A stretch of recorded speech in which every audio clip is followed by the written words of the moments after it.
grandesmaestros.unam.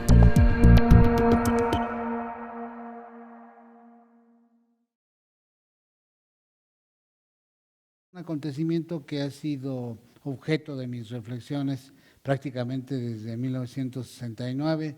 Yo hice mi tesis de licenciatura sobre el movimiento y finalmente, después de 50 años y de revisar la tesis de licenciatura, de presentarla como tesis de maestría y doctorado, y luego publicarla hace 12 años, le hice algunas revisiones y finalmente ha vuelto a ser editado en este libro. Yo me voy a pegar mucho en esta conversación sobre el índice de este libro, porque en realidad es un guión de lo que yo pienso que hay que explicar para poder entender qué sucedió en 1968. Normalmente, y por razones obvias, la mayoría de las explicaciones y la mayoría de las reflexiones durante muchos años se centraron sobre la parte trágica del movimiento que fue el 2 de octubre, un hecho sin duda alguna injusto, sin duda alguna brutal, ¿no? Pero la verdad es que como sociólogos y como, digamos, como universitarios, tenemos la obligación de reflexionar más allá del acontecimiento y ver qué hay detrás, por qué pasan esas cosas, cómo es que suceden. ¿Cuál es el contexto nacional? ¿Cómo es que en México llegamos a esa situación? Y aunque parezca un ejercicio inútil, yo creo que hay que irse hacia atrás en la historia. México tiene una larga tradición en ambos temas, digamos, en el de la educación, el papel que juega la educación y la inteligencia, el pensamiento crítico en la creación de esta nación, pero al mismo tiempo está acompañado de una historia de violencia, ¿no? de represiones, de malos gobiernos, etcétera. Y la Universidad Nacional en México ha jugado un papel muy, muy importante. No es una institución más de educación superior, no es simplemente un centro de enseñanza o de investigación científica.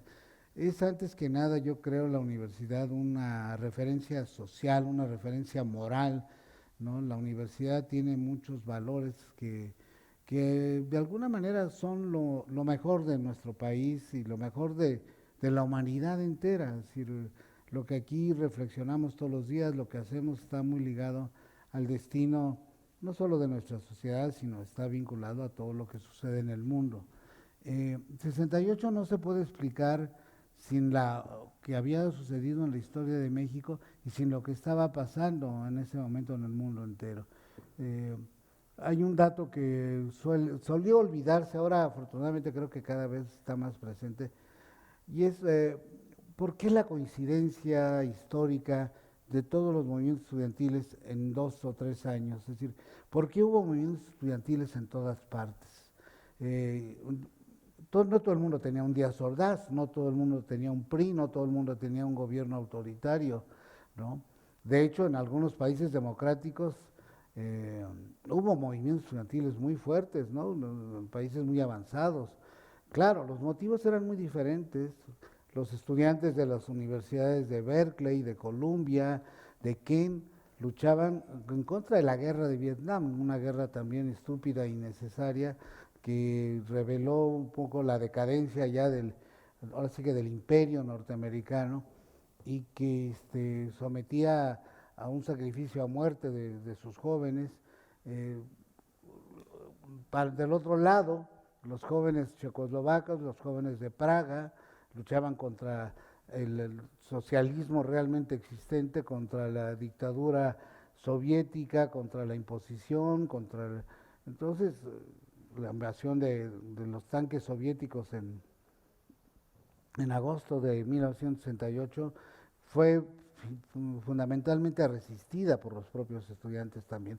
Entonces tenemos allí con que signos ideológicos diferentes, ¿no? Los 68 cuestionó todo, ¿no? En Francia, el gran movimiento de mayo, quizá el más romántico de todos por sus imágenes, porque se trata de París, ¿no? En junio, julio de 68, la editorial era publicó un folleto, libro de Carlos Fuentes, una especie de revista alta, en donde aparecía en la portada una joven francesa con una bandera rojinegra montada en los hombros de otro estudiante en una manifestación enfrente de la Sorbona. Entonces, la lucha ahí con el pavimento, con los pavés, se llaman, los ladrillos que en ese entonces se pavimentaban París, pues a todos nos alentaba, nos daba otra idea del mundo. Quizá fue el último de los movimientos románticos, por decirlo de alguna manera. Podría yo seguir citando y más adelante volveremos a este tema, pero a mí lo que me interesó durante mucho tiempo fue la confluencia. Y la confluencia tenía otras dos, digamos, condiciones previas de cosas que habían sucedido y que habían afectado a todo el mundo. Para mí la más importante y que algunos consideran que al principio, hace algunos años consideraron que la exageraba yo, pero creo que cada vez toma más la dimensión de lo que era, fue la comercialización de la píldora anticonceptiva. Es decir, la revolución sexual de los 60 fue verdaderamente una revolución. Eso sí fue un cambio en la historia, un cambio radical que afectaba al 50% del género humano, que nos ponía a cuestionar todos los valores que hasta entonces habían sostenido a la sociedad occidental. Me decía algún colega especialista en temas orientales, y bueno, en Japón no, porque en fin, la libertad sexual siempre había existido, es otra cultura, quizá en la India, sí, pero la certeza del no embarazo era un cambio muy importante en la mentalidad femenina y obviamente con sus consecuencias en la mentalidad masculina. Pero todo esto iba acompañado de, de una idea. La libertad sexual no era simplemente la libertad de acostarse con cualquiera, era la implosión de ahora sí que dicho en términos filosóficos, de Eros, era el triunfo de Eros sobre la muerte, ¿no? Y eso se expresaba en cosas tan simples, quizá la más cotidiana fue la creación de la minifalda, ¿no? Parece mentira, pero la minifalda fue una verdadera revolución que cuestionaba, ¿no?, todo el statu quo. eh, Decenas de millones de hogares seguramente en todo el mundo se enfrentaron a la misma escena donde los padres les decían a las hijas: te queda muy corta, muy larga esa blusa, o te queda muy corta esa falda, ¿no? Es decir, había algo allí que no les gustaba a nadie. Pero era la libertad del cuerpo, esa libertad del cuerpo que desde entonces afortunadamente cada vez más mujeres disfrutan. Bueno, esto trajo como consecuencia una serie de cuestionamientos culturales. La Universidad Nacional en esa época era una universidad que era verdaderamente un oasis en medio de un mar de censura y de represión en el que vivía la sociedad mexicana. Aquí en esta universidad, no en estas mismas maravillosas instalaciones del Centro Cultural, sino en aquel tiempo la cultura se hacía dentro del campus, en el teatro de la Facultad de Arquitectura, donde había funciones de teatro con Julio Castillo, ¿no? O en el Frontón Cerrado, donde Héctor Mendoza hizo una puesta en escena maravillosa de Don Gil de las Calzas Verdes, de Tirso de Molina en patines, ¿no? Es decir, algo verdaderamente que no irrespetuoso para los clásicos. Eduardo Mata tocaba en el Auditorio Justo Sierra, que así se llama, eh, y allí tocaba la Orquesta Sinfónica de la Universidad. Eduardo Mata tenía 23 años, el mejor director de orquesta del siglo XX que hemos tenido. Y Eduardo nos llevaba a los estudiantes para que aprendiéramos de los clásicos, pero también nos enseñaba la música nueva.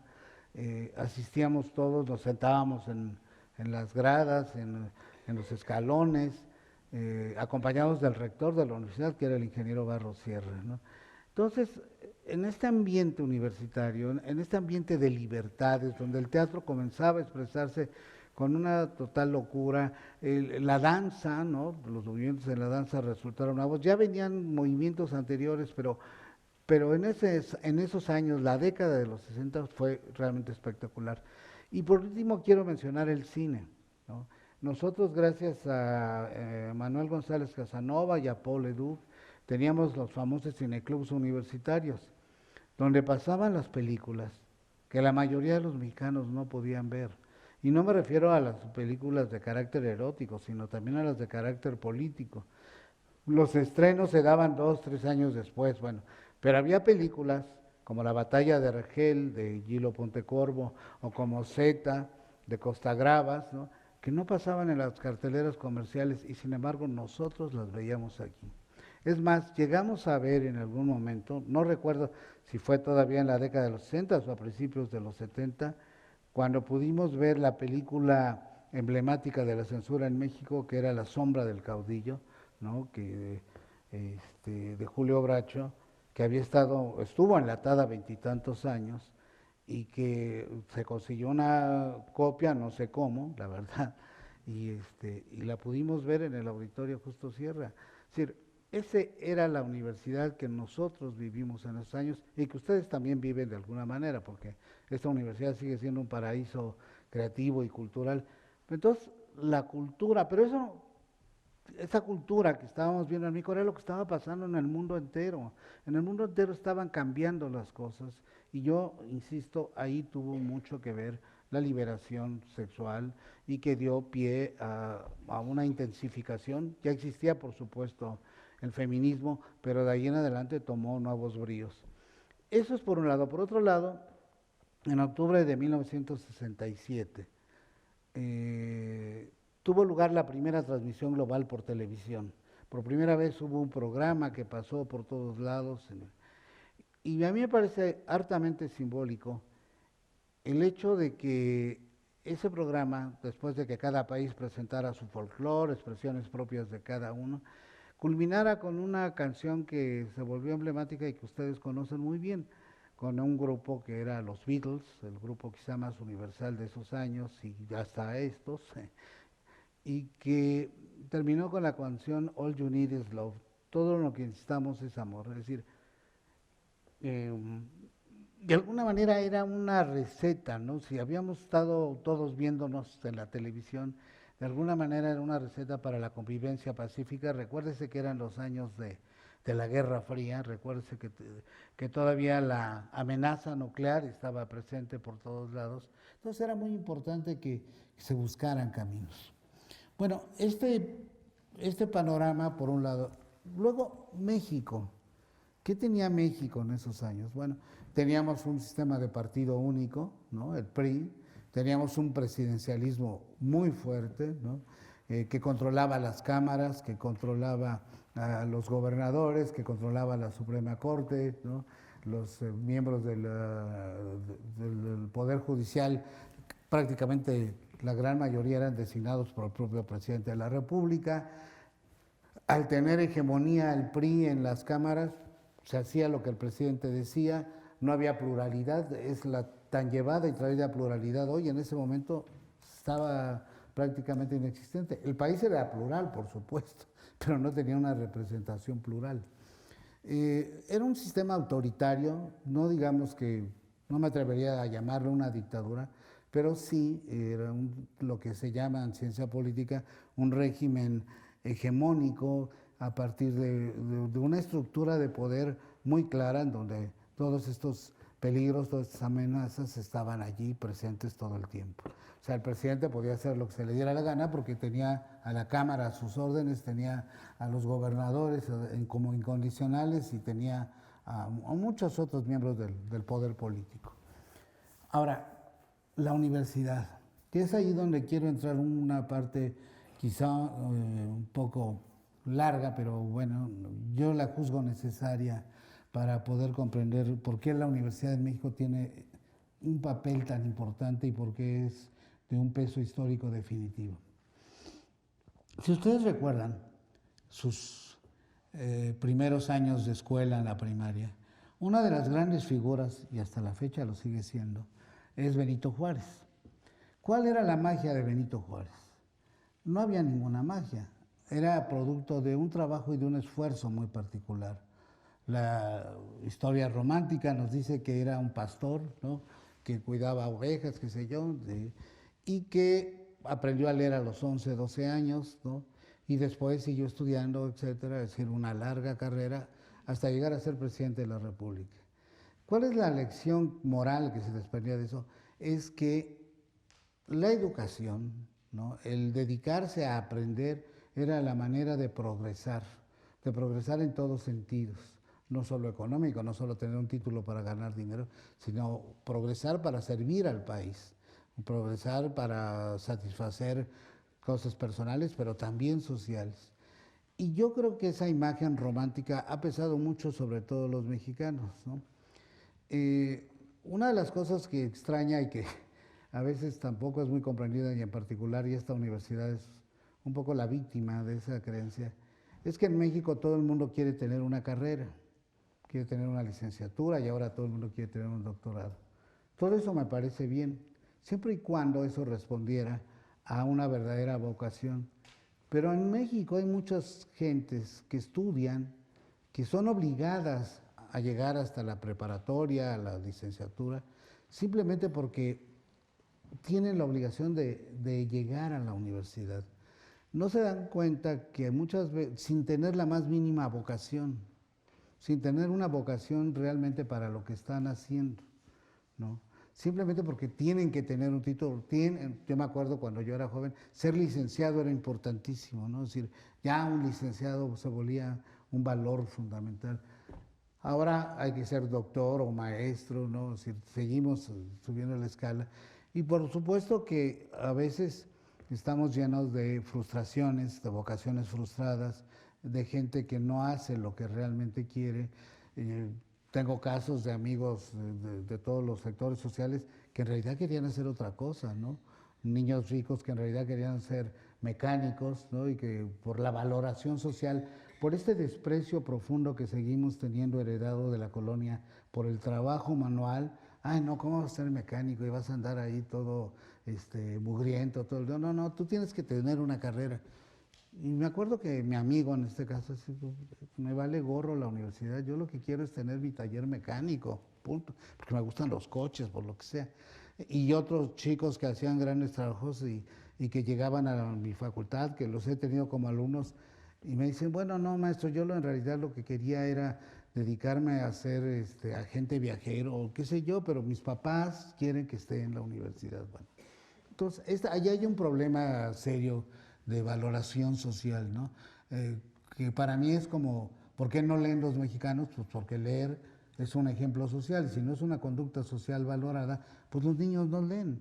¿A cuántos de ustedes les han dicho de repente en sus casas, ay, ya estás acostado leyendo? A ver, ponte a hacer algo, no estés perdiendo el tiempo. ¿Cómo? Estoy leyendo. No, no, no, pero eso es de la escuela. No, es una. No, no, no, no, no, ponte a hacer algo útil. Es decir, leer es una tarea inútil para un gran número todavía de mexicanos, ¿no? Es algo innecesario. Basta con ver la televisión para darse cuenta qué tan innecesario lo juzgan. Y bueno, y algunos personajes políticos, obviamente. Este, pero no hay una valoración social de la lectura. Todos los niños no aprenden a leer, no les gusta leer, porque si nadie lee en mi casa, ¿no?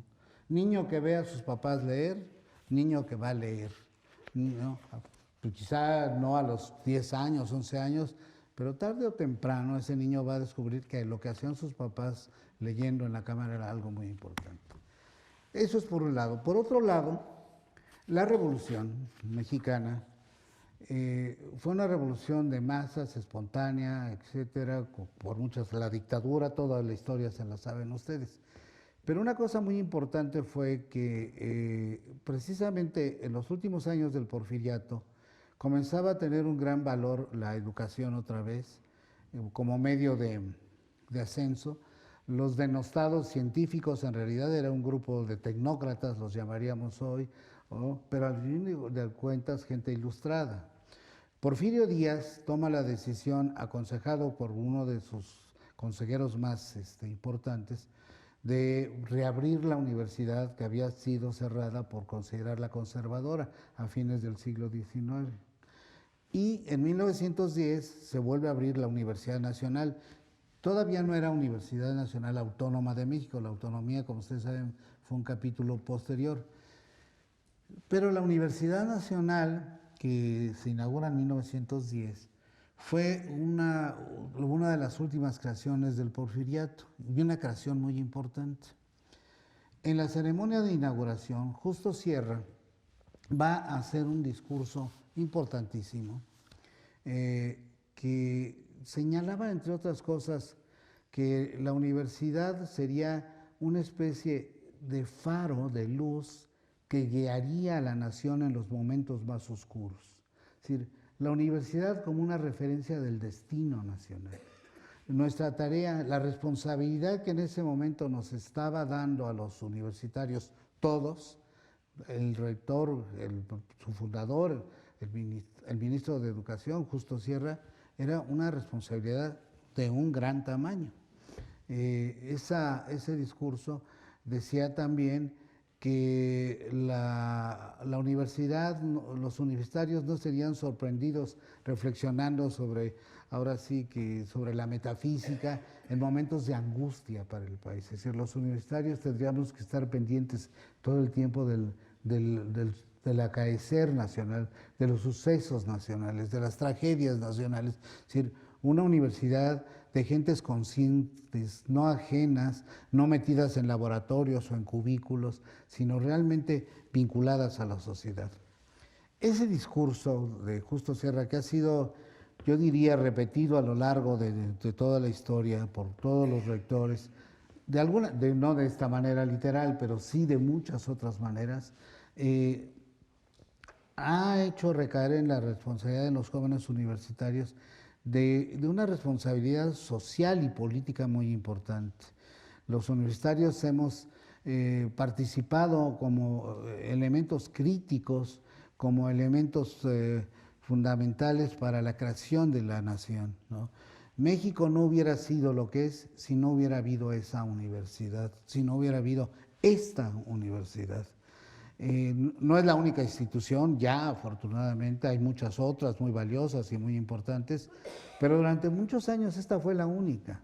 Y aquí se formaron los ingenieros que construyeron los puentes, las presas, etcétera, que durante los años 30 le dieron una mínima infraestructura a nuestra nación, que la unieron a través de las carreteras. Aquí se formaron los economistas que comenzaron a crear el Banco de México, la banca central. Aquí se formaron todos esos expertos que después, y hasta nuestros días afortunadamente, le han dado cierta estabilidad a la vida económica del país, aunque a veces interrumpida por los caprichos presidenciales, ¿no?, de Echeverría y López Portillo, pero ciertamente esas instituciones sólidas que tiene México han surgido nacieron en los años 20, 30, no 40 de esta universidad, es decir, ingenieros, economistas, abogados, etcétera, ¿no? Más tarde apareceríamos los científicos sociales, entre comillas. La poca investigación científica que se hace en nuestro país se hace aquí. Entonces, fíjense ustedes qué combinación. Por un lado, tenemos un destino a nuestras manos, un destino que se nos ha conferido, una responsabilidad social y política, y por otro lado, la nación nos ha dotado de la formación necesaria, es decir, todos los que hemos pasado por esta universidad o por las otras universidades ahora, somos privilegiados, somos producto, en 1968, solo el 1% del total de los mexicanos tenía acceso a la educación superior. Hoy esos porcentajes han aumentado, ¿no? No mucho tampoco, pero bueno, ha crecido ya la formación universitaria, académica, pero siempre sigue siendo un privilegio, siempre sigue siendo diferente. Entonces, bueno, una presión social que hace que la universidad se vuelva importante, una misión que nos hemos impuesto los universitarios, ¿no?, empezando por Justo Sierra, y finalmente una formación que es privilegiada en un país de desigualdades enormes. Yo creo que todo esto acabó confiriéndonos a los universitarios una obra que no es muy positiva y que a veces no es muy buena, porque nos volvimos en cierta, hay una concepción universitaria a veces medio mesiánica, ¿no? De que la universidad los podemos todos, todo, y que podemos salvar al país. Eso por supuesto no es cierto. Podemos contribuir, somos una parte, no sé si mínima, pero sí una parte importante, pero al fin y al cabo solo una parte del total de las cosas sociales y políticas que componen una nación. Pero lo cierto es que esta ensalada de cosas, ¿no? La llamo así, hace que los universitarios tengamos un papel importante. Me iba yo a referir a la revolución. Si ustedes analizan la biografía de cualquiera de los caudillos revolucionarios importantes, ¿no? Zapata, Villa, el propio Madero, Carranza, el que ustedes me digan, todos ellos al final estaban rodeados de algún gran intelectual que estaba detrás de ellos. Algunos porque sus conocimientos para escribir y redactar eran muy elementales y entonces se sentían inseguros y se refugiaban en intelectuales que los ayudaban para que hicieran cosas, ¿no? Me refiero, por ejemplo, obviamente a Martín Luis Guzmán en el caso de Francisco Villa, me refiero en el caso de Zapata, que también tuvo sus intelectuales al lado. Entonces, allí desde entonces este matrimonio entre los intelectuales, ahora sí que yo los llamo los educados y la revolución, fue muy importante. Desde entonces, y luego ya seguirían todos los políticos mexicanos, durante los regímenes del PRI, sobre todo en los últimos que ya no estaban muy legitimados, una de las obsesiones de cualquier presidente de la República en México era rodearse de los intelectuales, ¿no? Es decir, ¿no? El tener cercanía con Octavio Paz, con Carlos Fuentes, en fin, con Fernando del Paso, últimamente con José María Pérez Gay y otros más, que todo el mundo y todo político quiere tener la legitimidad que otorga el hecho de que las gentes mejores del país, o que suponemos son las mejores, mira, pues si está conmigo Carlos Fuentes, quiere decir que no estoy tan antidemocrático, o si está conmigo Octavio Paz, o fulano de tal, los nombres, ¿no? Es decir, la lista de nombres que suelen rodear a los distintos presidentes. Bueno, esto no garantiza nada, por supuesto, ¿no? Los intelectuales no son una garante moral, ni mucho menos. Y además es un fenómeno muy latino, pero particularmente muy mexicano, porque en Francia al general de Gaulle, si bien es cierto el que tuvo a André Malraux como uno de sus principales asesores, la opinión de Jean-Paul Sartre y de Simone de Beauvoir le tenía absolutamente sin cuidado, o la de Albert Camus, de los grandes intelectuales franceses. No porque, ¿cómo se llama? No porque Malraux no lo fuera, o no porque Raymond Aron no lo fuera, simplemente no tenía, para él no era una referencia, o como en Estados Unidos, ¿no? En Estados Unidos la mayoría de los presidentes, los intelectuales y el mundo cultural, los desprecian profundamente, salvo Kennedy en los últimos años y Clinton, ¿no? No veo que los demás, un presidente amigo de los indianos, y por supuesto Barack Obama, que finalmente él sí, él mismo tenía credenciales de ser un académico, un intelectual, pero pues ¿qué le interesa a los Bush? ¿No? El poder político no los necesita. ¿Por qué? Porque estaban legitimados por el consenso democrático, por las elecciones limpias, transparentes, etc. Como nosotros no teníamos eso, pues cada vez la opinión, ¿no? Es que ya escribió un artículo fulano, ¿no? Y entonces, no, alguno de ellos llegó a escribir una cosa que yo no sé después qué habrá pensado, que se llamaba Echeverría o el fascismo, ¿no? Es decir, bueno, que es un dilema un poco complicado, ¿no? ¿Y por qué Echeverría nos iba a salvar del fascismo? De alguna manera yo estaría de acuerdo, sí, era la barbarie, sobre todo porque veníamos del 68, pero tampoco era garantía de nada, ¿no? Como no lo fue en muchos sentidos, como buen gobernante.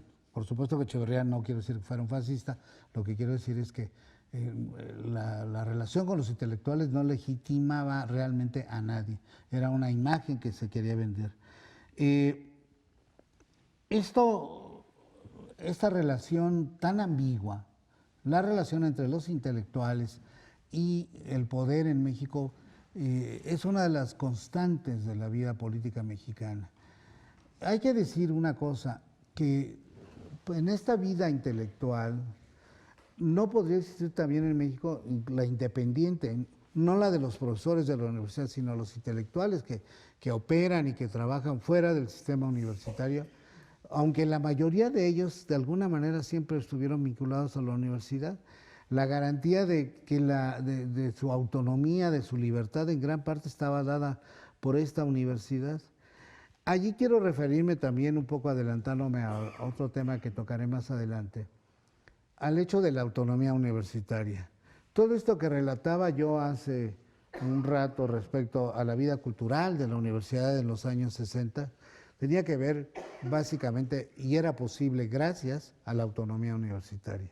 Este valor que se ganó en 1929 fue un valor determinante para que los universitarios pudiéramos disfrutar de esas libertades. Espero que hoy esté claro, que es difícil decirlo, pero me voy a atrever a decirlo. La autonomía no es la extraterritorialidad, el hecho de que no pueda entrar aquí la policía a perseguir a los delincuentes. Esa no es la autonomía. La autonomía es el derecho que tenemos de autogobernarnos y de la libertad de cátedra, de la libertad de expresión. Esa es la autonomía. Para eso sirve la autonomía, para enfrentarnos al poder con nuestros conocimientos, con nuestras críticas, con lo que el ingeniero Barros Sierra llamó en 1968 el derecho a la discrepancia, ¿no? La discrepancia como un valor esencial de la vida universitaria. Nada más que la discrepancia no solo es un valor universitario, la discrepancia es un valor cívico, es un valor ciudadano, es la posibilidad de vivir en sociedades distintas, plurales, con intereses confrontados, ¿no? Que existan intereses confrontados no es una anomalía, la sociedad es contradictoria, la vida social es contradictoria, tenemos intereses distintos en términos marxistas de clases sociales, ¿no? Unas clases contra otras, lo que quieran, en términos sociológicos, siguiendo al Lewis Coser o al Dannerborn, porque efectivamente hay grupos de interés, etcétera, que, bueno, todo eso hace que la sociedad viva en constante conflicto y el conflicto tiene una función social. El tema es cómo resolvemos ese conflicto. El tema es a qué acudimos cuando nos enfrentamos a un conflicto entre partes de la sociedad. Y esto es fundamental. En 68, que era un conflicto entre el Estado, entre el gobierno y la universidad, a partir de una anécdota, digamos, un pleito de dos pandillas universitarias, chicos de una preparatoria privada contra chicos de una vocacional, etcétera. Es la chispa que desata un movimiento de tamaño del mundo. ¿Por qué? Pues porque no teníamos instrumentos para resolver esas cuestiones, ¿no? El único instrumento que se le ocurrió al gobierno de Díaz Ordaz fue la represión, fue los granaderos primero y luego el ejército. Bueno, eso no es correcto, ¿no? La discrepancia como un valor universitario, no puede haber ciencia si no tenemos crítica.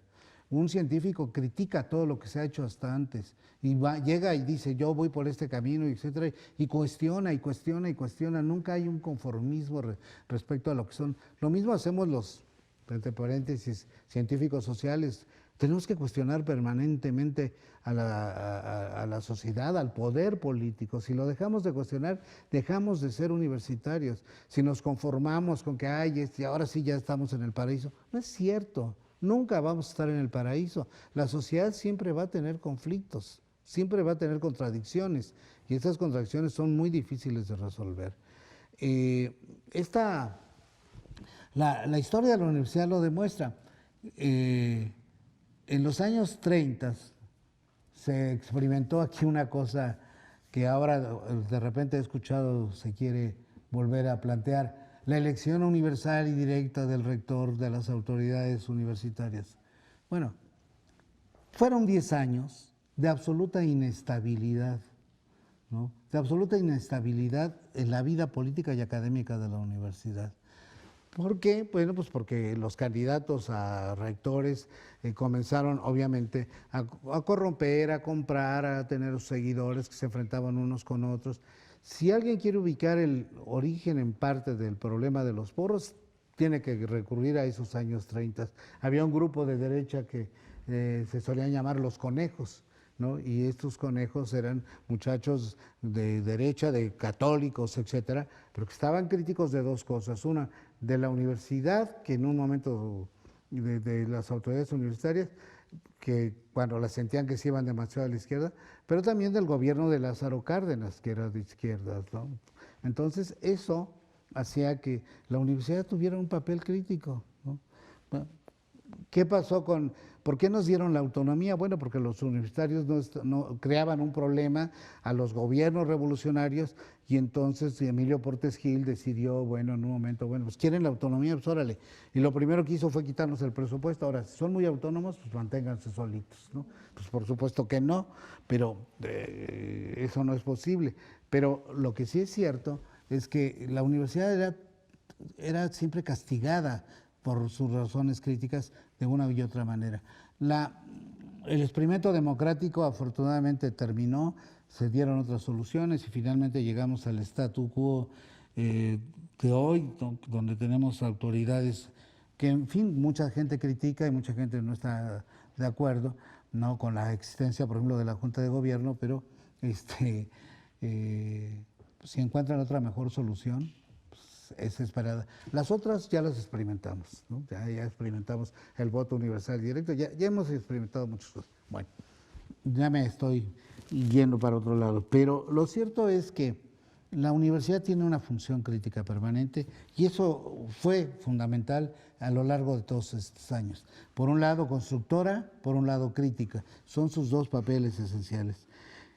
La UNAM, por supuesto que durante todos estos años tuvo dos características previos al 68, y algunos de ellos se intensificaron después del 68, que es siempre su vinculación a las luchas sociales, a las luchas políticas de la sociedad. Es decir, nunca fue ajena, siempre encontraron refugio aquí en la universidad, la voz de los disidentes políticos, la voz de los marginales, siempre han encontrado en la universidad una manera a veces de expresar sus enojos, sus inconformidades, ¿no?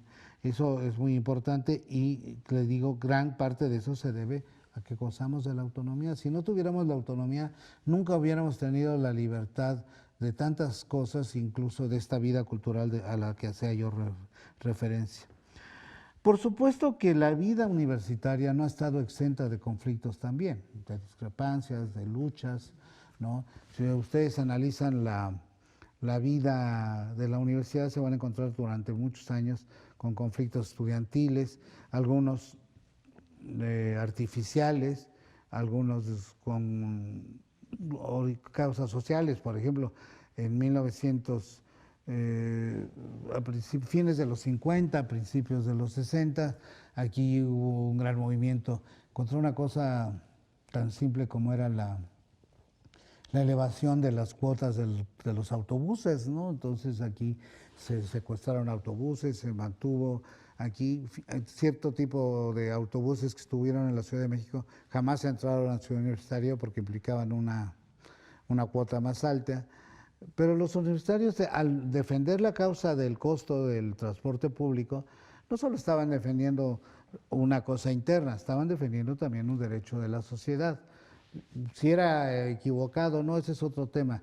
Lo que sí era cierto es que los universitarios asumían que el secuestro de autobuses y la oposición al levantamiento de las cuotas de los autobuses tenía que ver más con la sociedad que con un problema estrictamente universitario.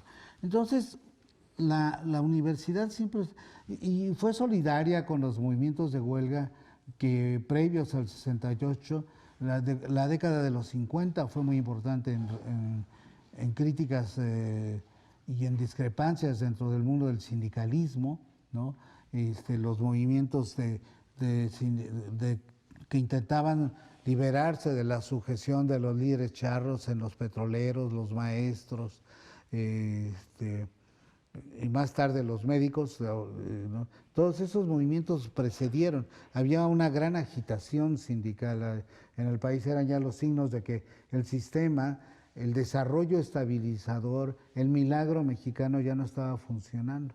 ¿Y por qué no estaba funcionando? Pues porque el gobierno había tenido la capacidad durante mucho tiempo de controlarlo todo, ¿no? De hecho, se dice, esto está muy discutido ahora en la ciencia política mexicana, si el régimen de Lázaro Cárdenas fue el que comenzó a crear el régimen corporativo al organizar a la sociedad de arriba hacia abajo.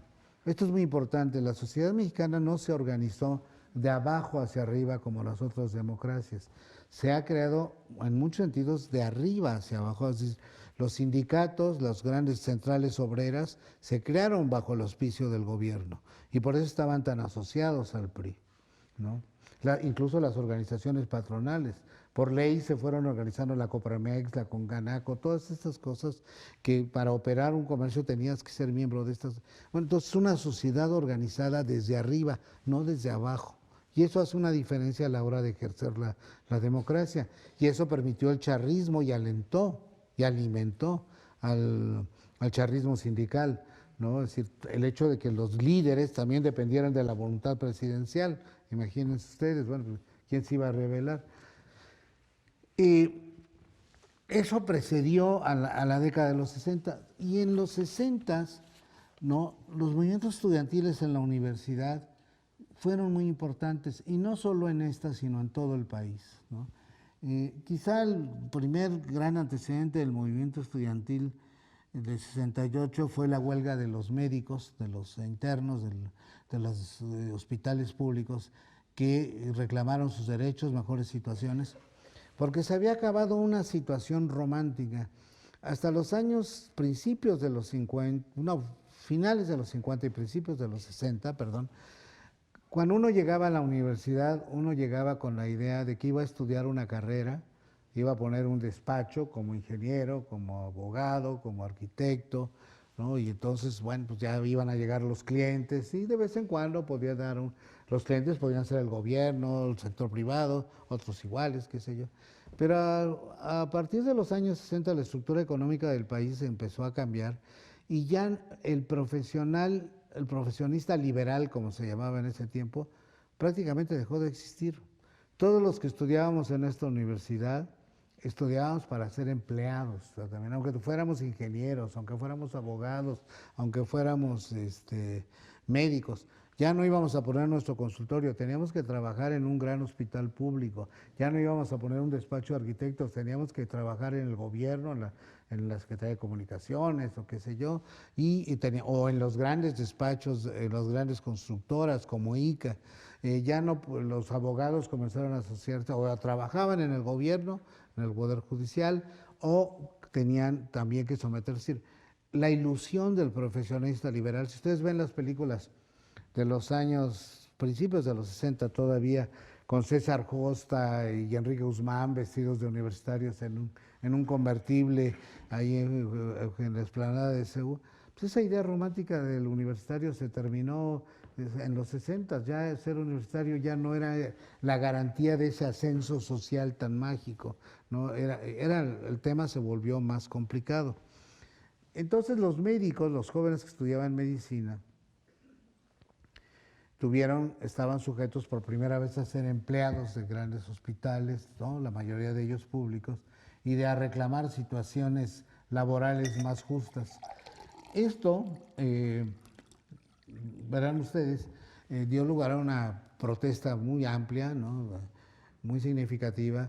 Empezó en 1965, 66, y obviamente el presidente Díaz Ordaz tuvo una respuesta autoritaria frente a ellos, etcétera, y no les dio salida. Después hubo alguna negociación, pero la verdad es que no lograron lo que se proponían. Pero junto a eso comenzaron a surgir otros movimientos. Aquí en 1966 hubo una gran huelga, digamos una gran huelga del ala de humanidades, que básicamente afectó a la Facultad de Derecho, un poco Economía, Ciencias Políticas mucho. ¿Cuál era el tema? Era un pretexto banal, ¿no? Algunos exámenes, algunos requisitos más en el currículum de los que estudiaban en Derecho. Y este movimiento, corran a maestros, no nos exijan tal, hagan por acá, estaba encabezado por un grupo muy sospechoso, ¿no? Por un grupo que encabezaba un señor que se llamaba Leopoldo Sánchez Duarte, que curiosamente era el hijo del gobernador de Sinaloa. Este muchacho encabezó un grupo que su objetivo final era la destitución del doctor Ignacio Chávez como rector de la universidad. ¿Por qué? Bueno, porque resulta, según se dice, son de las cosas que todavía no hemos podido ajustar históricamente, que el presidente Díaz Ordaz se había opuesto a la reelección del doctor Ignacio Chávez para un segundo periodo. Y esa oposición seguramente que no se logró gracias a la Junta de Gobierno, precisamente, gracias a la existencia de la Junta de Gobierno, se pudo elegir al doctor Chávez, que fue un muy buen rector y que efectivamente había auspiciado reformas académicas importantes.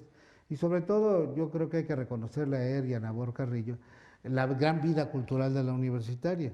Ellos tuvieron como coordinador de difusión cultural, en ese tiempo se llamaba nada más director, a un gran poeta, Jaime García Terrés, que hizo una labor extraordinaria. Y a Jaime le debemos mucho de las cosas de las que hoy disfrutamos. Bueno, esa huelga del 66 que tenía como origen y que casi estaba, digamos, focalizada en la Facultad de Derecho, habría de terminar con una confrontación muy grave con las autoridades. Finalmente un día el rector estaba reunido en el 6.º piso, no sé exactamente en qué piso, con todo el colegio de directores, todos ahí, y llegaron los estudiantes a querer entrar a la torre, se enfrentaron en la parte baja de la torre de rectoría, se enfrentaron con pues, esa cosa que no funciona mucho, como hemos visto, que son los guardias de la universidad, ¿no? Y, que no funcionan ni para bien ni para mal, son muy buenas gentes a veces, o a veces muy cínicos, pero bueno. El caso es que tratan de subir al 6.º piso, finalmente logran acceder a la rectoría y llegan a donde estaban reunidos el rector con sus colaboradores y con los directores de escuelas y facultades, y comienza una cosa verdaderamente penosa. Estos personajes, Sánchez Duarte, Espiridión Payán y otros muchos, afortunadamente sus nombres se me olvidan, amenazan al rector con colgarlo de sálvase a la parte si no accede a sus cosas. Rosario Castellanos y Guillermo Haro escribieron dos testimonios muy conmovedores, se los recomiendo si alguno tiene la curiosidad de verlos, muy conmovedores acerca de esas horas de terror que vivieron las autoridades universitarias. El rector Chávez se empeña en buscar apoyo, ¿no? Llama a las autoridades de la ciudad, trata de buscar al presidente de la República y no recibe una sola llamada, no le contestan, no le toman las llamadas y lo dejan ahora sí que morir solo. El rector no quería renunciar porque decía que era indigno renunciar en esas condiciones y que no iba a satisfacer. Él sabía que era una maniobra política y digo que está comprobada con el hecho de que la cabeza fuera el hijo de uno de los políticos más destacados de México, ¿no? El señor Sánchez Duarte, gobernador de Sinaloa, que se había opuesto a la reforma, se dice que también fue uno de los que se opuso a la reforma del partido, del PRI, que encabezaba Carlos Madrazo. Bueno, esto terminó en que finalmente los directores convencieron al doctor Chávez de que renunciara, que firmara allí un papelito y todo esto, que no tenía ninguna validez jurídica, por supuesto, porque había sido dado gracias a una presión, ¿no? Y bueno, esto fue un capítulo muy triste de la vida universitaria, realmente lamentable, insisto, vergonzante. Y de verdad, bueno, pues ese fue, digamos, el prólogo, el anuncio de lo que habría de pasar años más tarde. A la salida del doctor Chávez, pues llega el ingeniero Barros Sierra, un profesionista exitoso, ¿no? Fundador, junto con otros ingenieros, de ICA, una de las mayores constructoras de este país. Pero al mismo tiempo hubo otros movimientos estudiantiles que son importantes, no en México, no en la Ciudad de México, sino también en 1966 una huelga en la Universidad Nicolaita de Michoacán, en donde también el rector es sujeto de una serie de presiones por parte de los estudiantes, por parte de supuestos estudiantes, y que culmina también con la salida de un rector de izquierda que era Elie de Gortari. Finalmente logran que renuncie Elie de Gortari de la Universidad de Michoacán. En 1967 hay otro movimiento estudiantil muy importante que también es, que tiene en común con el de Michoacán y el de 67, y que luego tendrían en común con el 68, que al final los dos fueron resueltos por el ejército. El ejército también habría de entrar al edificio de la Universidad Nicolaita, y también en su honor al ejército es el que toma las instalaciones. Eso es para referirse a la vida universitaria. Por supuesto que en el Politécnico había habido otros movimientos. En los años 50 habían sido expulsados los estudiantes de las casas de estudiantes que al mismo tiempo patrocinaba el gobierno.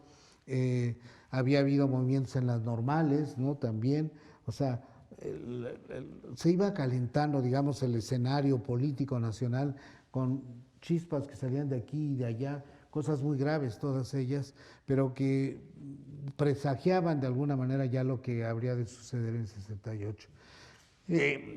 La universidad, pues, después de la huelga de 66, entra en una aparente calma, y es importante decirlo porque el pretexto de 66 fue interno, ¿no? Es decir, el pretexto de las gentes que lucharon contra Ignacio Chávez no fue una cuestión, digamos, que tuviera que ver con la sociedad, sino era un problema interno simplemente, ¿no? En el caso de Michoacán lo mismo, es decir, eran movimientos que obedecían a causas universitarias, ¿no?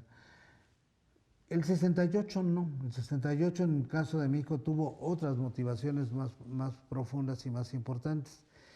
Este panorama es en el que, haciendo un recuento, por un lado, el papel que tiene la Universidad de México, el papel que juega como la inteligencia nacional, ¿no?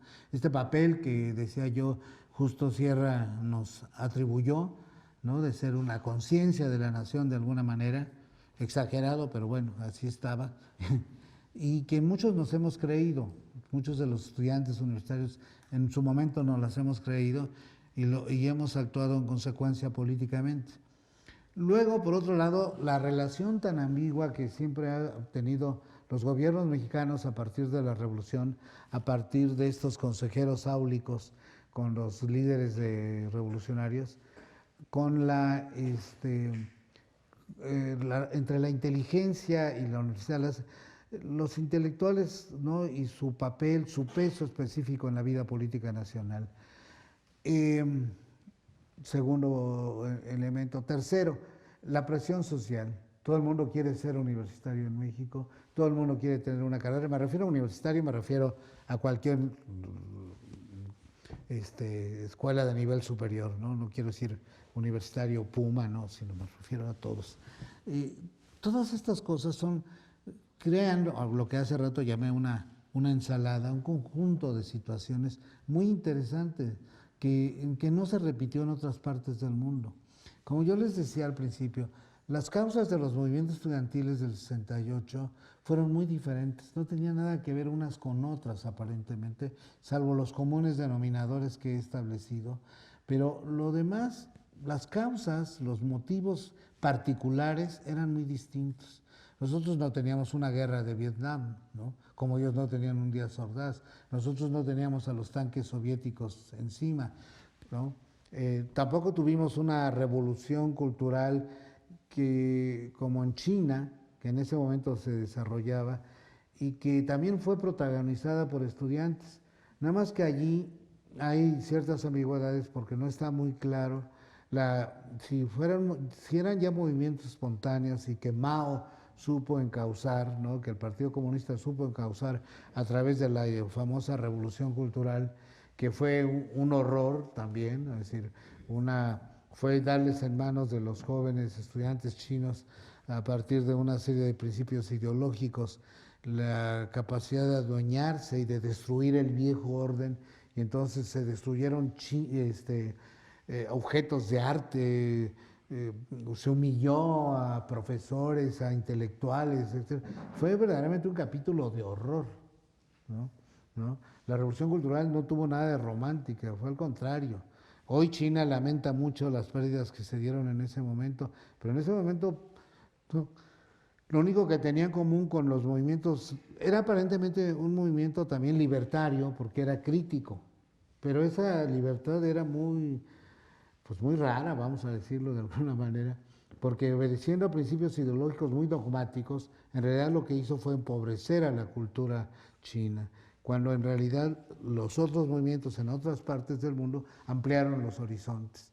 Es decir, Bob Dylan, para mencionar a alguien emblemático, es un producto de los movimientos estudiantiles universitarios de Norteamérica, ¿no? Es decir, su poesía, los textos de sus canciones, Leonard Cohen, hay varios que podríamos citar, las canciones de los Doors, bueno, los Rolling Stones, por supuesto, pero todo esto, pues, obviamente China no tenía lugar, porque en lugar de abrirse al mundo, como estos movimientos libertarios abrieron a los otros países, en China era encerrarse en la cultura china, las tradiciones, no sé qué, todo a partir del famoso libro rojo de Mao, que era una pequeña Biblia, ¿no? Donde todo el mundo aprendía ciertos principios, que estaba basado en una mezcla entre Confucio y Marx, ¿no? Es decir, eran ciertos principios que básicos del confucianismo, que era pues la religión básica de China,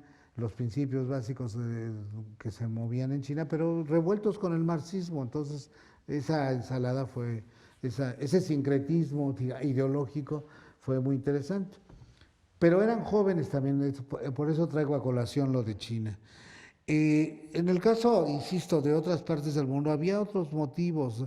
En Francia, que fue, insisto, fue el movimiento más romántico de todo, ¿qué había? Bueno, pues había un gobierno de viejos, vamos a llamarlo así, el general de Gaulle encabezaba el gobierno francés, los jóvenes no tenían acceso, no tenían opinión, no participaban, las universidades eran muy rígidas, ¿no? Mucho más que la nuestra, que ya en esos años comenzaba a vislumbrarse ciertos pisos de libertad. Eh, y entonces los chicos franceses se rebelaron contra eso, ¿no? Y entonces contra las instituciones de educación superior, y comenzaron a surgir otras formas de expresión, otras formas de libertad. Ustedes recuerdan, y lo podrán ver, ¿no? Quizá el más creativo, el más imaginativo fue el movimiento estudiantil francés, ¿no? Sus consignas, ¿no? Este, prohibido prohibir, ¿no? Haz el amor, ni no la guerra, abre tu cerebro tantas veces como te bajas la bragueta, etc. En fin, una serie de ideas de consignas muy simples pero muy contundentes, ¿no? Y que todos en el mundo hicimos nuestras, todos los jóvenes del mundo occidental, cuando menos, hicimos nuestras, ¿no? Todos pintábamos prohibido prohibir en las calles de la Ciudad de México, ¿no? Eh, Esto obviamente le dio esa imagen romántica, insisto, al movimiento estudiantil francés, además tratándose de París, un sitio que siempre se ha pensado como una ciudad universitaria, como una ciudad de bohemia, ¿no? Romanticismo, vamos. Yo creo que fue fundamental. Luego, Praga, bueno, había habido ya en 1956 un primer intento de los países que había dominado la Unión Soviética después de la Segunda Guerra Mundial, que había invadido prácticamente. Y en 1956 en Hungría hubo un movimiento ante unos primeros intentos de liberación. También otra vez los estudiantes habían jugado una parte muy importante y los tanques soviéticos habían aplastado esa rebelión. Y en 68 sucede lo mismo, llega un gobierno, digamos, de izquierda, de un socialista liberal, al gobierno de Checoslovaquia en abril del 68, lo que se llamó la primavera de Praga, por eso se llama así, pero que tuvo su desenlace en el verano de 68, en agosto, cuando las tropas soviéticas invaden Checoslovaquia e imponen un gobierno afín al liderazgo soviético. Es decir, ¿qué tenía que ver con nada? Éramos jóvenes todos, ¿no? Lo único que teníamos en común era ser jóvenes. Y podría yo seguir hablando de la India, podría seguir hablando de Brasil, donde estaban los generales ya en esa larga dictadura que, que vivió Brasil y que esperemos que ahora no vaya para peor, pero bueno, en fin, esa es otra tragedia. Eh, Tenemos entonces un panorama que es muy rico como para que nos quedemos nada más en lo que sufrimos nosotros. Por supuesto que es muy importante lo que pasó aquí y yo en la próxima, bueno, si nos vemos, si regresan, este, les voy a hacer primero una reflexión sobre un relato sobre mi experiencia personal, cómo viví yo 68. Yo estaba en ese año, en el quinto año de la carrera de sociología, en la que entonces todavía era Escuela Nacional de Ciencias Políticas, todavía no era facultad. Y entonces, bueno, eh, ahí les voy a contar cómo lo viví. Hay otra cosa que se me ha olvidado, dos cosas importantes que he olvidado mencionar y que es importante mencionar ahora. Por un lado, el efecto que tenía en todo esto la Revolución Cubana.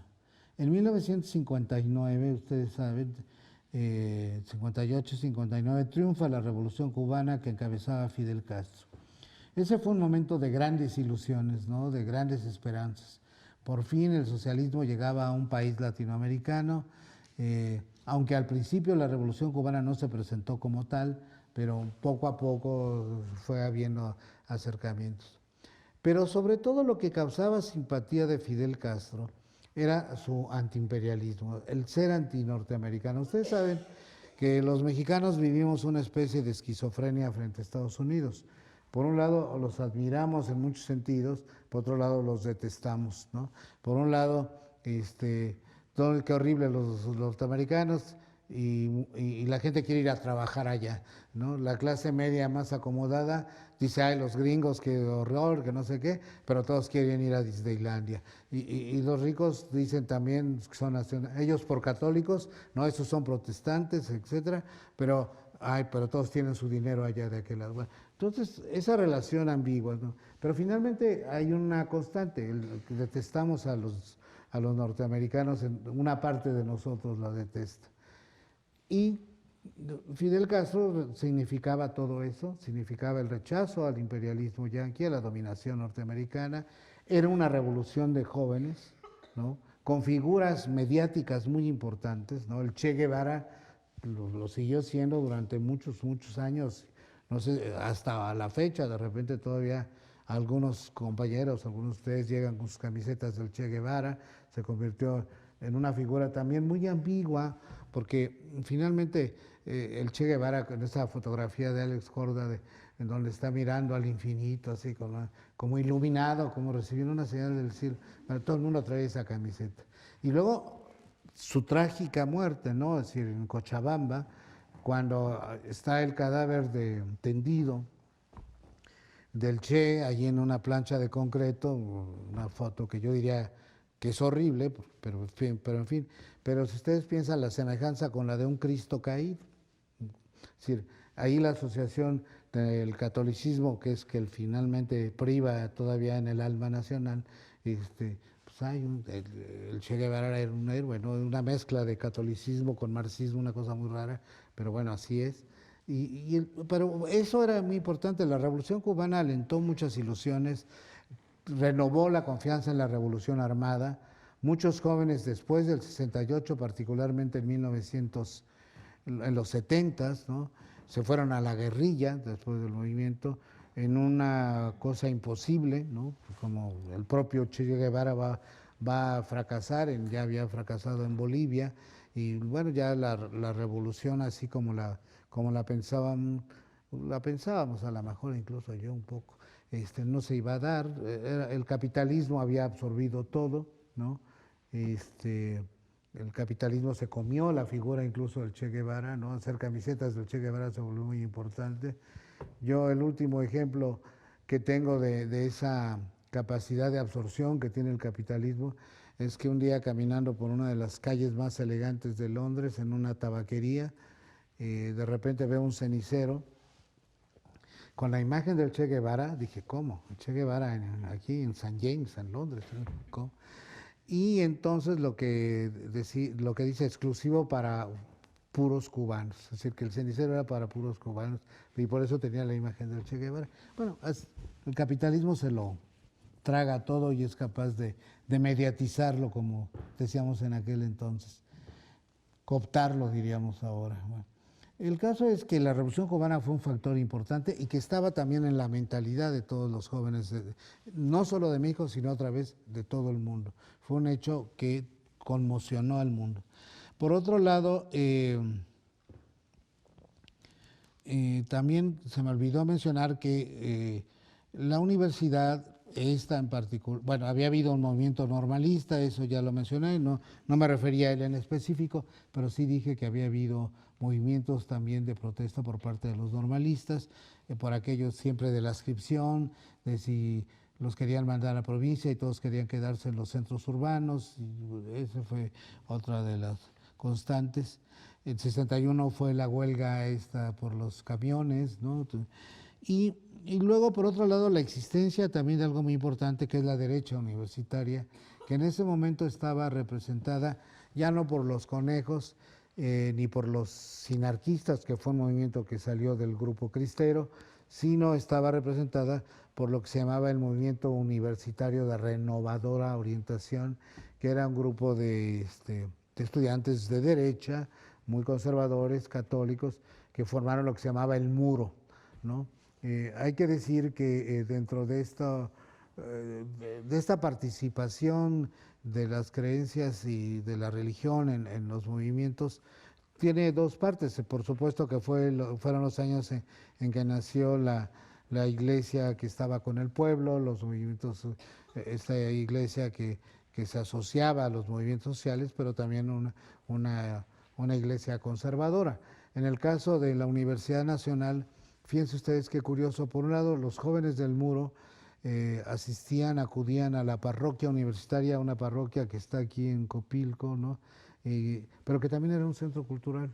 Y curiosamente, los dominicos, porque eran frailes dominicos, son muy liberales. Y al mismo tiempo que acudían, bueno, entre comillas, pero al mismo tiempo que se refugiaba ahí el Muro y que decía que ahí era su centro de operaciones, al mismo tiempo tenían también un cineclub y daban conferencias y hubo personajes importantes ahí dentro de los curas que estaban en ese momento en la parroquia universitaria, me refiero a 68, 69 por esos años, ¿no? Jugando un papel ambiguo, como corresponde a cualquier creencia religiosa. Entonces, estos son los antecedentes, esto es lo que pasaba en México y en el mundo, dicho todo esto de una manera muy, muy sintética, la verdad, pero bueno. Ahora yo quisiera, les digo, me reservo los capítulos estrictos del 68, mi experiencia personal, mi cronología, mis hipótesis y todo esto para la próxima vez. Pero ahora yo quisiera invitarlos a todos ustedes a que entabláramos un diálogo, que me preguntaran, me criticaran, ¿no? Me dijeran en qué disienten, en qué no están de acuerdo, para iniciar lo que realmente es importante, que es dialogar. Vamos a pasar unas tarjetas y que quien esté interesado en hacerle una pregunta al doctor por medio de tarjetas, aquí las tienen de los dos lados, por favor. ¿Nadie? ¿O está claro o todos se aburrieron? Mientras se genera la primera pregunta, quiero aprovechar para avisarles que en la próxima sesión, al finalizar la próxima sesión, vamos a proyectar el videoteatro de la obra Conmemorantes de Emilio Carballido, que se representó a finales del mes de septiembre en la Sala Miguel Covarrubias. Entonces, les haremos llegar les pasaremos el videoteatro para quien quiera quedarse después al terminar el curso.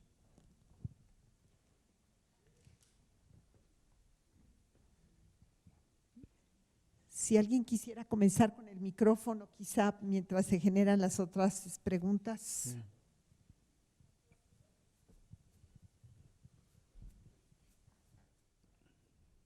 La universidad ya era una institución del conocimiento, pero ¿qué otro tipo de organizaciones había en ese momento, ¿no? ¿Cómo contemporáneos, estridentistas ya habían pasado? ¿Qué otras organizaciones había en ese momento de la intelectualidad? Yo diría que básicamente toda la vida intelectual en México se concentraba en ese tiempo en las universidades. Es decir, yo creo que aquí en la Ciudad de México los importantes eran, por un lado, la UNAM, por otro lado, el Colegio de México, ¿no? Donde existía una revista que manejaba Ramón Shirau, ¿no? Que se llamaba Diálogos, que era muy importante.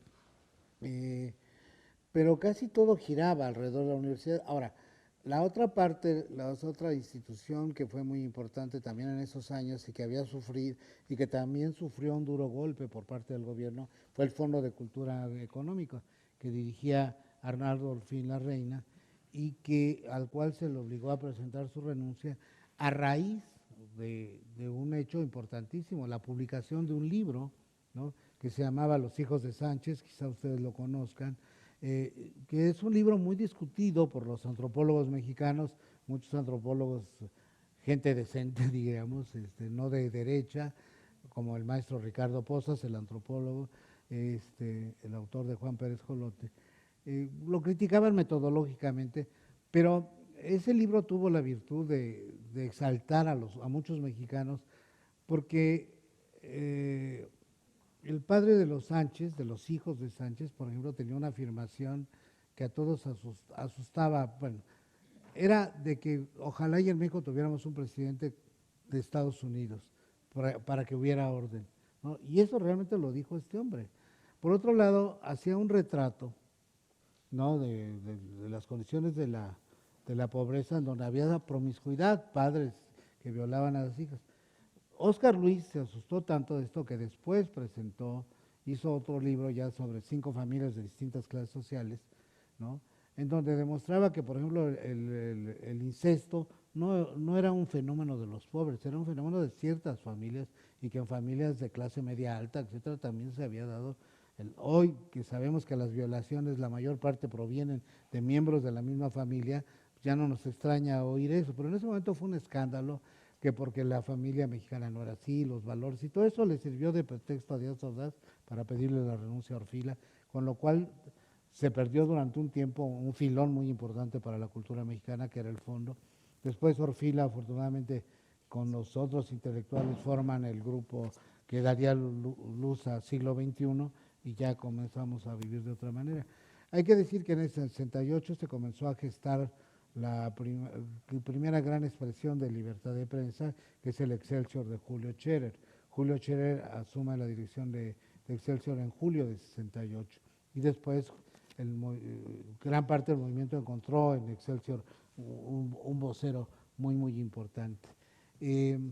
Yo podría mencionar otros focos allí. Ya antes había un antecedente que era la revista Política, que dirigía Manuel Marcó Pardiñas, que era una revista muy crítica, muy, muy importante, y que tenía un antecedente, otra vez otra paradoja de la historia de México, que era una gran revista que vale la pena consultar hasta la fecha, que se llamaba Problemas Agrícolas, Económicos e Industriales de México. Es una revistota de este tamaño, está aquí en la Hemeroteca Nacional y en las bibliotecas de algunas escuelas, que dirigía precisamente Marcuay. Claro, esa revista estaba patrocinada por la Presidencia de la República, por el gobierno de Miguel Alemán, pero reunía todos los grandes artículos que que se habían escrito sobre México en el extranjero. O sea, para quien se dedica a las ciencias sociales y quiera conocer ese periodo, los años 40, 50, es una fuente fundamental. En fin, esos eran más o menos los centros intelectuales. A ver.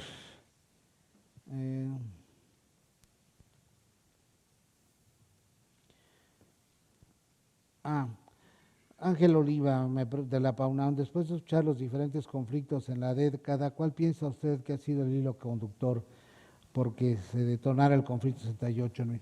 La ausencia de libertades políticas, la ausencia de canales de expresión política, la ausencia de un sistema electoral, la ausencia de la libertad de prensa, ¿no? La libertad de prensa que gozamos hoy, aunque a algunos de ustedes les pueda parecer limitada, no sé qué, no tiene nada que ver, es otro país totalmente distinto, incluso hoy en la televisión, en la radio, y no solo en TV UNAM, ¿no? Sino en todos lados, vemos y oímos cosas que en 68 era inimaginable que pudiéramos hacer. Los cuestionamientos que se han hecho al gobierno actual de Peña Nieto, ¿no? Había una gran represión, no se podía, ¿no? Por supuesto que siguen asesinando periodistas, sobre todo en provincia, pero en esos años era imposible hacer una caricatura del ejército, hacer una caricatura de la Virgen de Guadalupe o del presidente de la República, eran pecados globales. Por lo tanto, yo creo que la ausencia de libertades políticas es lo que le dio el hilo conductor, ¿no? Canales de expresión, de libertad sindical, todo eso, por supuesto que tuvo que ver mucho con el hilo conductor del 68. ¿Qué tanto se puede decir que el sexenio de Echeverría no fue autoritario con las represiones que orquestó electricistas universitarios? Bueno,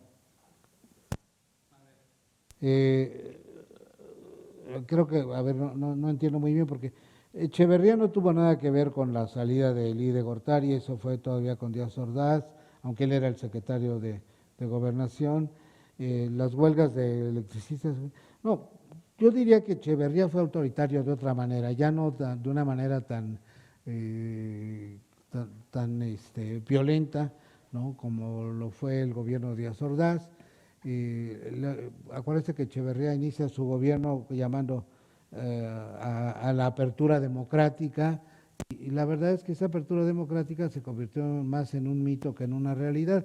El que realmente va a abrir, todavía se va a dar con Echeverría el 10 de junio, en 71, ¿no? Es decir, ya la primera manifestación después de 68. Creo que, en fin, el caso es un autoritarismo más iba a decir más elegante, pero eso no está bien, de otro tipo absolutamente distinto, pero sí era un gobierno autoritario, por supuesto. Se ha hablado en esta sesión se ha hablado de las funciones y aportes de la UNAM hacia el Proyecto Nación en 68 tras un conflicto entre gobierno y estudiantes. ¿Estuvo en juego la continuación de la universidad? Por supuesto que estuvo en juego, siempre ha estado en juego. Estuvo en juego en 68, estuvo en juego en 99. Siempre hay fuerzas que se oponen a la universidad y que dicen, bueno, si tienen 6 meses, 8 meses en huelga, vamos a cerrarla. ¿Para qué queremos seguir subsidiando una universidad que no trabaja, que no da clases, que no sé qué, que no sé cuánto? Porque además aquí tenemos una situación que no se da en otras partes.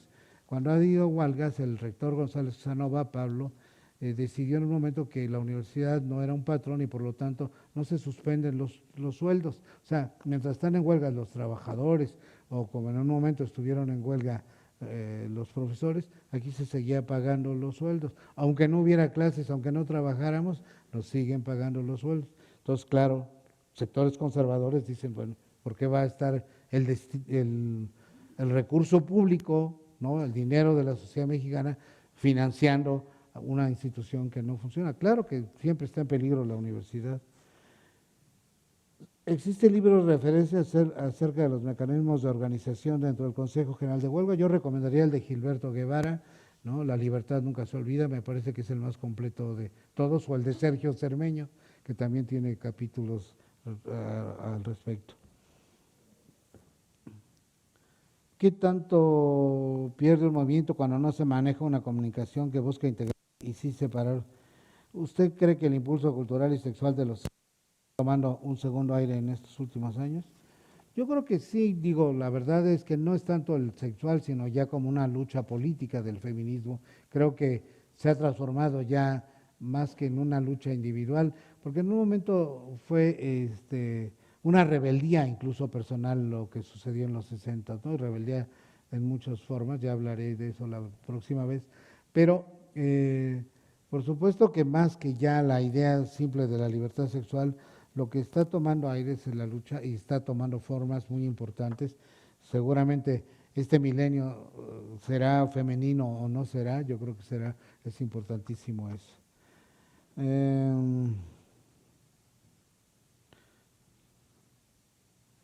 Bueno, pero podría extenderse un poco cuáles fueron los cambios que generan el conflicto y el rechazo del rector. Eso lo platicaré la próxima vez. Juan Carlos Coronel Arias del CCH Sur, ¿a qué se refiere con nos creíamos la autonomía? ¿En realidad somos autónomos? No, yo no dije que creíamos, yo dije que sabíamos, confiábamos en la autonomía y yo creo que somos autónomos realmente. Un profesor aquí puede decir lo que se le dé la gana y no pasa nada. No es un profesor que va a ser reprimido, podemos publicar nuestras opiniones, contextos académicos, y no nos va a pasar nada. Yo creo que efectivamente la autonomía universitaria existe, por supuesto, en esos términos. Ahora, sí, hay maneras de los gobiernos de presionar. La primera es el presupuesto, ¿no? Es decir, la gratuidad de la universidad implica ese costo que dependemos de la voluntad de las cámaras para poder sobrevivir. Si no nos dan subsidios, si no, pues la universidad nomás no existiría.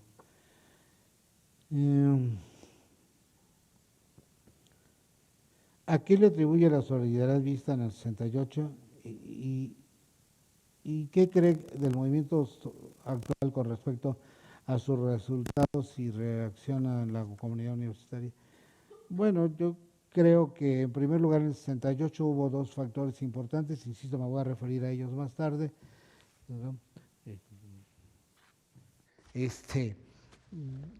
Me refiero al hecho de que, por un lado, la autoridad moral que tenía la universidad, otra vez encabezada por su rector, fue muy importante para unificar a todos los estudiantes. Creo que en el actual movimiento ha habido dos cosas. Un lado, si bien es cierto que hay una comunidad de demandas entre todas las escuelas e instituciones, sobre todo centradas acerca de la violencia, que no es un fenómeno de la universidad, es un fenómeno social, es decir, gran parte de la violencia que estamos sufriendo no solo es un problema de la universidad, es un problema de la sociedad. Algunos de los asaltos y de violaciones que hemos sufrido aquí en la universidad no han sido producto entre estudiantes necesariamente, han sido a veces de la intervención de agentes ajenos a la universidad. Entonces, creo que ha faltado quizá una capacidad de organización, ha faltado, no sé, un liderazgo, no sé. Eso es un tema a discutir.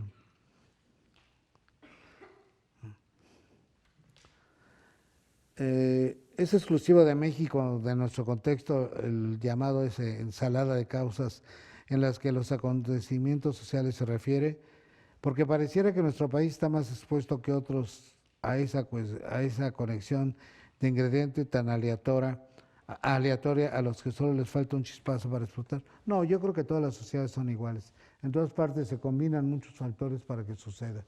Claro, cada país tiene sus factores determinantes.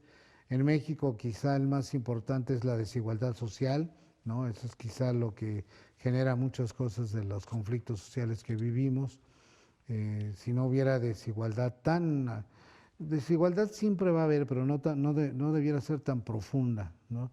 Es imposible que las sociedades sean homogéneas. Como decía yo, siempre va a haber conflictos y todo esto, pero la sociedad mexicana es una sociedad particularmente injusta y particularmente desigual. Yo creo que, salvo eso, todo lo demás se puede dar en cualquier país del mundo. Es decir, Brasil es un país donde también las cosas son muy similares a México y podrían darse movimientos de lo mismo. Tienen que juntarse causas, ¿no? En fin. En noviembre de 68, el rector Parro Sierra pide que los estudiantes lo apoyen y regresen a clases. ¿Qué considera que el estudiante tomó en cuenta el reconocimiento de la autoridad universitaria o solamente al rector Barros Sierra? No, yo creo que en ese momento, digo, son figuras, ¿no? Es decir, hemos tenido a lo largo de estos 50 años distintos rectores, unos con más liderazgo intelectual y académico, todos ellos figuras importantes del mundo de la academia, pero yo creo que unos han tenido más oportunidad de ejercer ese liderazgo con la comunidad. Algunos han sido o pueden darse, o se dieron el lujo incluso durante su mandato de caminar por la explanada sin recibir el menor rechiflo ni menor reproche. No creo que es un lujo que todos hayan dado. Eso tiene que ver con cosas más complicadas, pero lo que sí es particular que el reconocimiento a la autoridad universitaria en 68 a través del ingeniero Barros Sierra sí creo que fue un caso único, ¿no? No creo que se repitiera mucho, y fue gracias a las posiciones que tomó el propio Barros Sierra en su momento, que fueron de una gran valentía, de un gran valor cívico y que fueron ejemplares en muchos sentidos. Pues creo que he cumplido con la tarea esta. Doctor, muchas gracias por su invaluable testimonio, y dentro de ello pues quiero comentarle, número uno, que la pregunta de Echeverría la redacté yo, entonces por eso me llamo Eric de Gortari Kraus, soy sobrino de Eli de Gortari, entonces no quise relacionar la salida de Eli de Gortari de Morelia con Echeverría, sino específicamente el gobierno de Echeverría, pero yo quisiera que nos pudiese ilustrar con respecto a, en esta parte de esta ensalada que usted menciona muy brillantemente, que pudiera profundizar un poco más de la huelga del Poli. He encontrado muy pocos datos para proporcionarle a mis alumnos, soy maestro del CCH Sur, y en la huelga de los 50 del Poli, ¿cuáles fueron lo que lo impulsó? ¿Cuáles fueron las características y el resultado? Bueno, yo creo, en fin, sí, efectivamente hay una injusticia con el Politécnico en muchos sentidos, no solo en relación, bueno, hay la propia historia de los movimientos estudiantiles del Politécnico.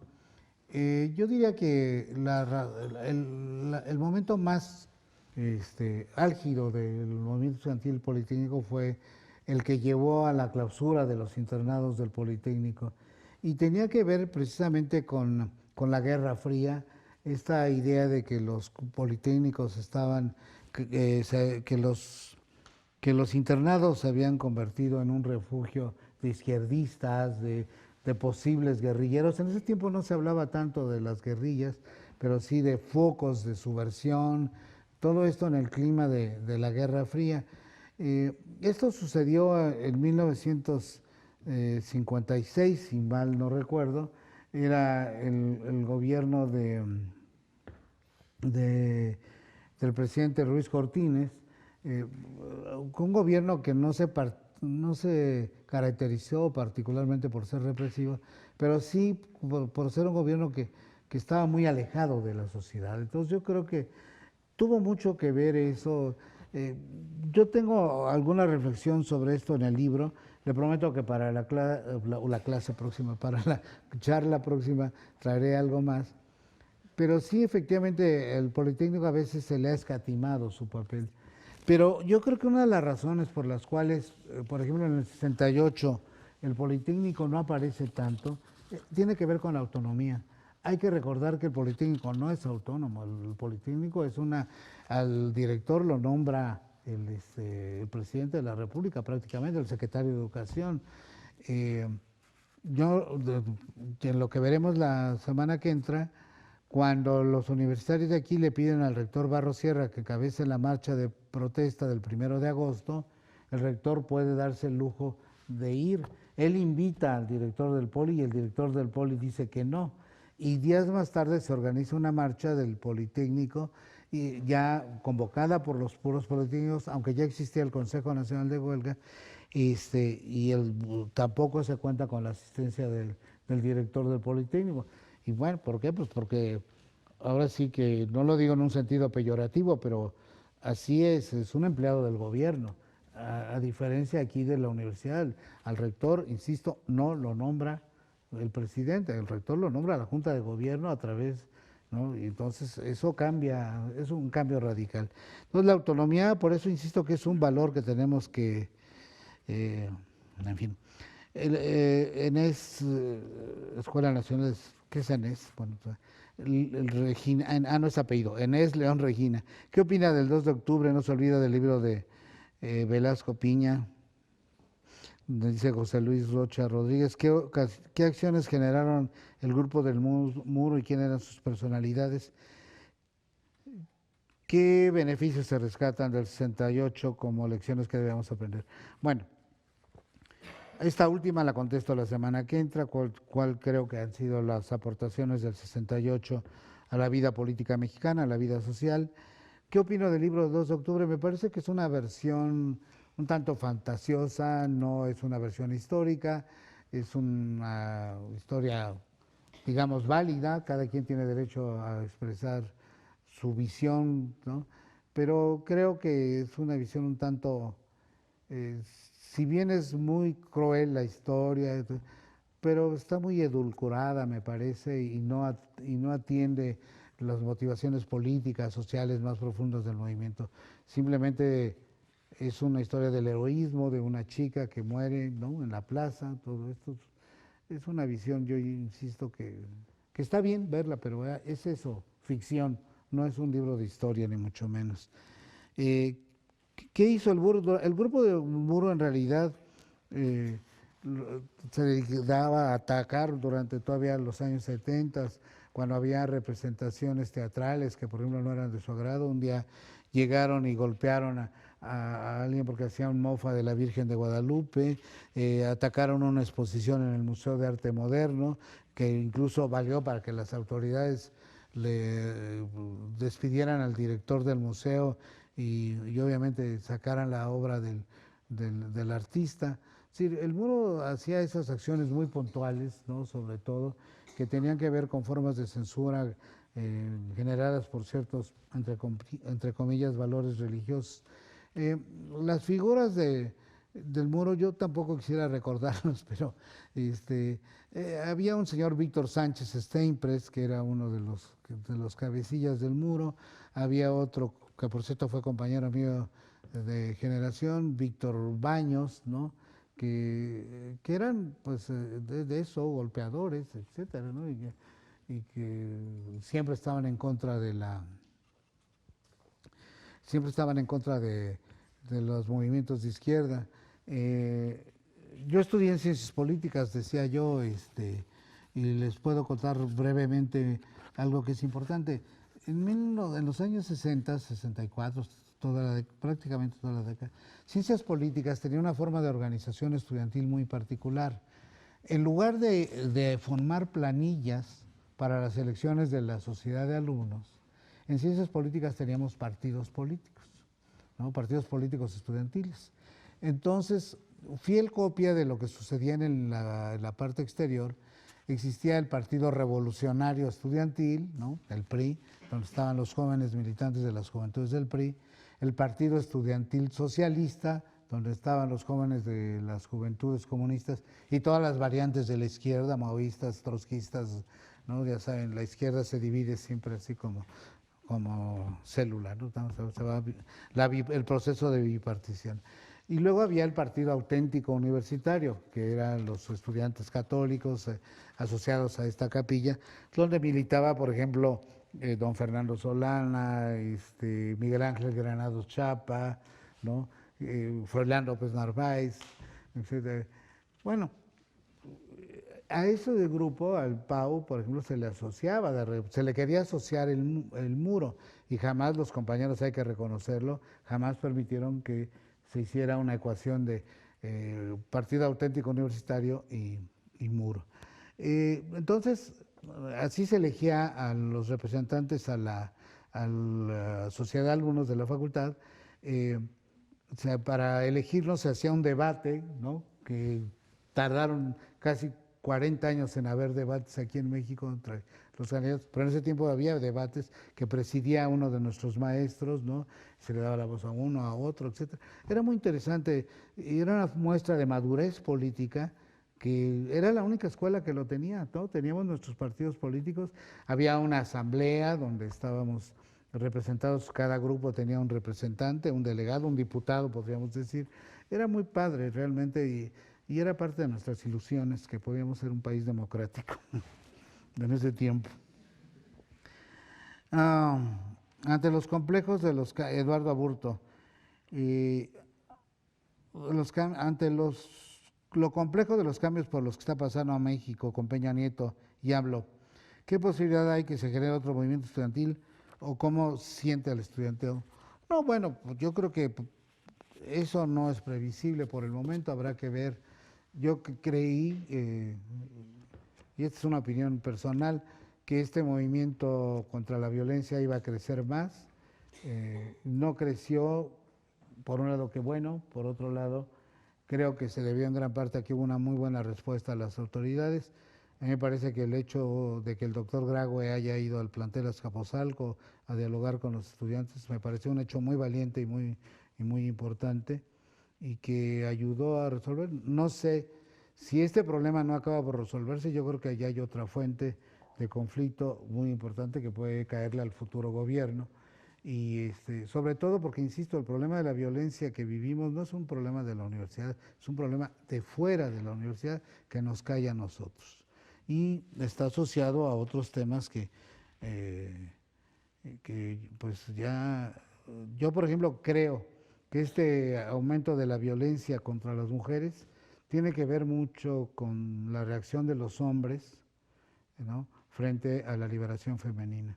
Es decir, no dejamos de ser machos, no dejamos de comportarnos todavía de una manera que no corresponde al mundo actual, no acabamos de entender, porque lo peor de todo es que los hombres siguen siendo educados como fuimos educados nosotros. Es decir, nuestra mamá nos consiente, nuestra mamá no sé qué, ¿no? Somos los favoritos de las mamás y todavía las mamás son las que generan mucho del machismo que todavía existe en las nuevas generaciones. Sobre todo obviamente no aquí en la universidad, no me estoy refiriendo a las mamás universitarias, me estoy refiriendo al resto de la sociedad, aunque conozco mamás universitarias que son así todavía.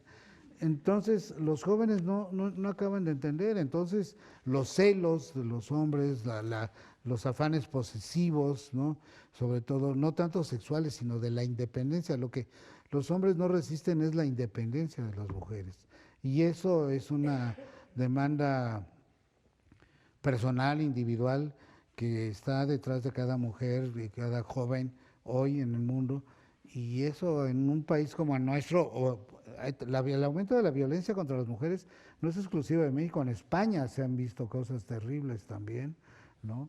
Entonces el tema da para mucho. Yo creo que allí hay una fuente de, insisto, ¿no?, todos los próximos años será de luchas feministas, ¿no? Pues yo creo, querida Mirna, que gracias. grandesmaestros.unam